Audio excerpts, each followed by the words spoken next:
केंद्रीय शिल्प सुरक्षा बाहिनी आरएसपी तरफ सीआईएसएफ कैंप्स रे मिलेट मेला 2024 अनुष्ठित। केंद्रीय शिल्प सुरक्षा बाहिनी तरफ राउरकेला बिसरा छक निकटस्थ सीआईएसएफ कैंप्स रे एक दिनिकिया मिलेट मेला 2024 अनुष्ठित हो जाइछे।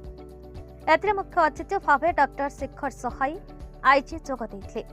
अन्यतम अतिथि भावे DIG Shri Ratan Kumar, senior commander CISF राउरकेलार अशोक जलपानिया और असिस्टेंट कमांडर अनिकेत पाटिल जोग दैथिले। प्रथमे मुख्य अतिथि दीप प्रज्वलन करथिले, परे समस्त अतिथि माने मंचासीन होइथिले। अशोक जलपानिया सभा परिचालना करथिले। मुख्य अतिथि और समस्त अतिथि मिलेट उपरे वक्तव्य प्रदान करथिले। मिलेट को दैनंदिन खाद्य व्यवहार करबा पई सुचाइथिले। एहा एक ऑर्गेनिक खाद्य स्वास्थ्य पई बहुत उपकारी। आजिर जुगरे विभिन्न रोगरू एही खाद्य मुक्त करे, तेणु मिलेट खाद्य खाइबा बहुत भल बोली अतिथि माने वक्तव्य प्रदान करथिले।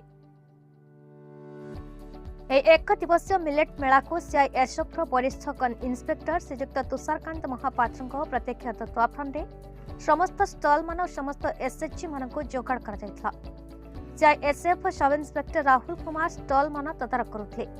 कुआरमंथा block Radhakrishna SHG, Bisra block Divyajyoti SHG, CISF unit NSPCL, OSFP 4th battalion Rourkela, Omkar trader Rourkela आदि बहुत स्टल मान बसिथिला। समस्त अतिथि माने स्टल बुली उपभोग करथिले। मिलेट रे तयारी बहुत खाद्य परखिथिले। राधाकृष्ण एसएचजी मिलेट चा मेला बहुत चाहिदा नेउथला। समस्त विक्रेता माने तांको मिलेट जिनिस मान बिक्री करुथिले। मेला चलिबा समय सांस्कृतिक कार्यक्रम चलुथला। दर्शक माने एहाकु बहुत उपभोग करथिले। सीआईएसएफ आरएसपी राउरकेलार समस्त अधिकारी और कर्मचारी एही मेला उपस्थित थे और मेला को सहयोग करथिले।